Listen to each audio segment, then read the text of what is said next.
Definitely want to get into some of the geopolitical ramifications, but I think first, kind of focusing on the intel breakdown because that's kind of been such a key piece of this. A lot of comparisons are being made to 9/11 in terms of this is Israel's 9/11, and in many ways, I think it's a pretty fair comparison because the geopolitical ramifications are going to be and could be very similar. The social ramifications, both in the U.S. and obviously over in Israel, there's a lot that's happening here. But one of the other areas could what you're highlighting here is the possibility for kind of a miss on the intel with this.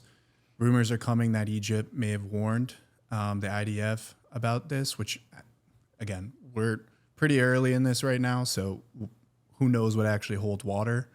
But I'm curious to get your thoughts on that. Do you think it might be a similar type of deal that we saw with 9/11, how there was some intelligence there, but a lack of communication and also being able to reflect on what's real and what isn't? Oh, absolutely. As I mentioned before, Israel is going to take the time to do an in-depth analysis, and I think that's going on now with our own intel agencies, with the CIA and the DIA, looking for what they may have missed over the last few months. So, yeah, that's a big, big issue. But I have my own thoughts on that, and there's a difference between intelligence and information, and a lot of people just don't understand that. We acquire lots of information, but what kind of story does that tell? It's not always intelligence, it's just information.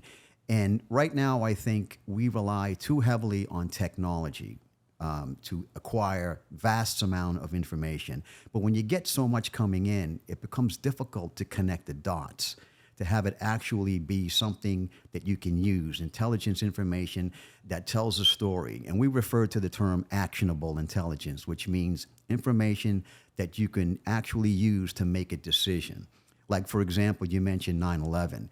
Well, there were models. We had discussed the possibility of terrorists using aircraft against us, but it wasn't specific intelligence. It was just, a probability. So what do you do with probabilities? Do you spend billions of dollars on probabilities? So it becomes tough to make those types of decisions. Where do you put your dollars? Where do you put your security? Where do you put your focus when you have this information that involves probabilities? So I think in the Mideast, which is a very hotbed of intelligence and information coming in, I think in this particular case, and it may be proven that I'm wrong on this, but I think that there was a lax because they collected so much information, but it's, again, as I mentioned, it's just so hard to connect all the dots. I think there was a false flag program run by Hamas, letting Israel believe that everything is okay. I know there were a lot of work permits that were granted, so a lot of Palestinians were allowed to go into Israel proper to work. So I think there was definitely a program to lure the Israelis into thinking that everything was not quite okay, but everything was not that bad. Let me put it in that way.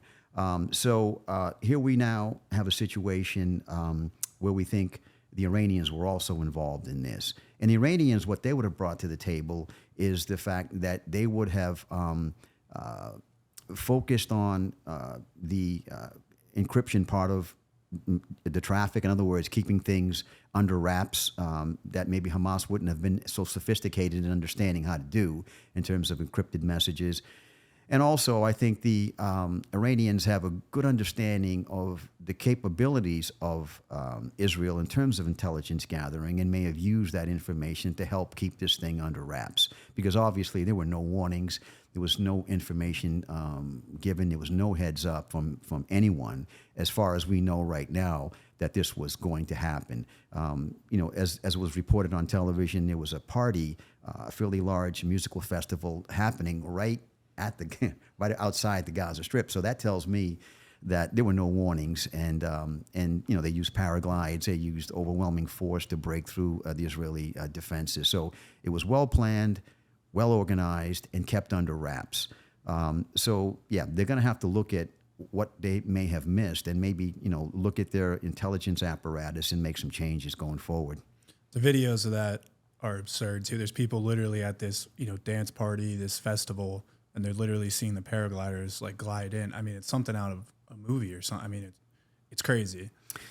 Yeah, that was unprecedented, and I mean, they've obviously had tensions in the past, and there have been conflicts, military conflicts, but nothing like this, where a well coordinated, attack that involved over 20 locations, occurred simultaneously, and it's been quite devastating for Israel. So yeah, they're going to have to go back and look at all of these things and determine what they missed. But I think, and it's been my experiences, and I base it on some of my own experiences in the Secret Service when I was the recipient of a lot of intelligence information. So typically, when I was doing a foreign advance in the country, I would get intelligence reports about the geopolitical situation in that country, what terrorist activities may have happened. The information may talk even getting down into criminal activity and so forth that we would need to be concerned about before the president would come in. The problem with that is that it contained lots of information. So, but very seldom did it have any specificity to it. So, I would look at these reports and read them, and at the end of it, I would go, okay, I now know a lot more information, but what do I do with it?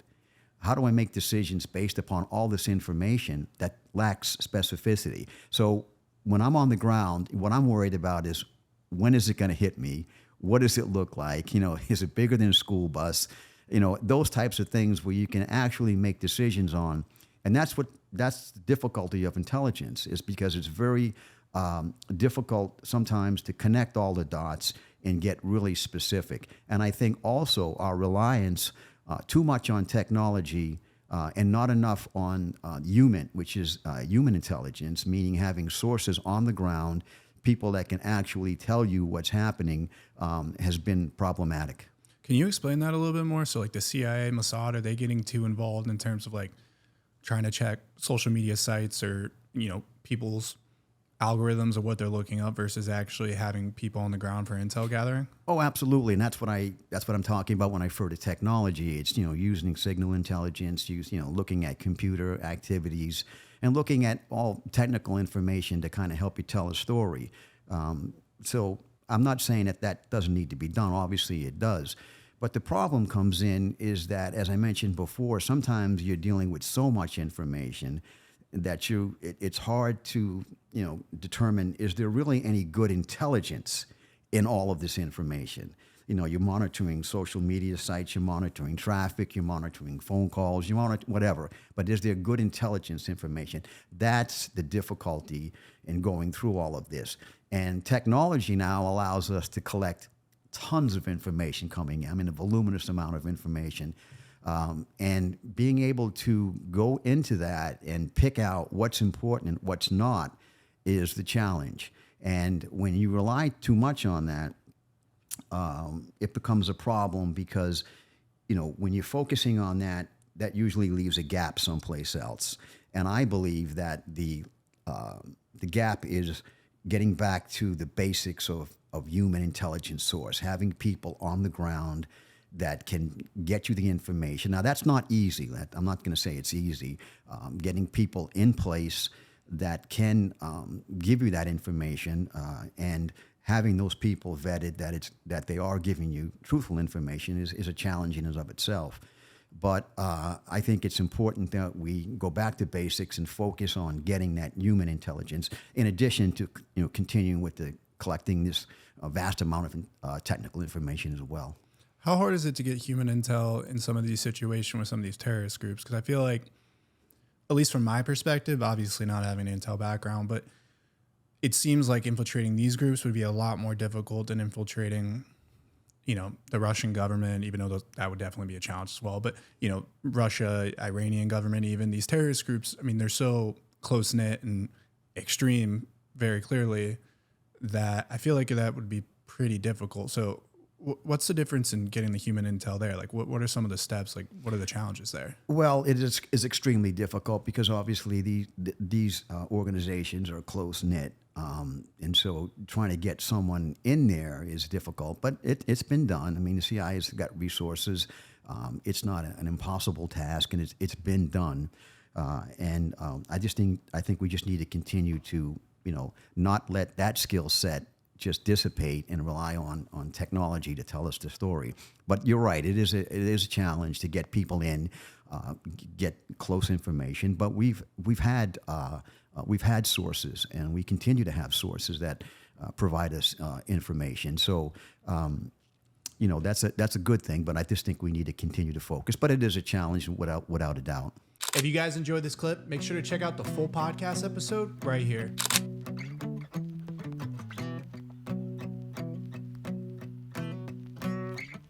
When I was young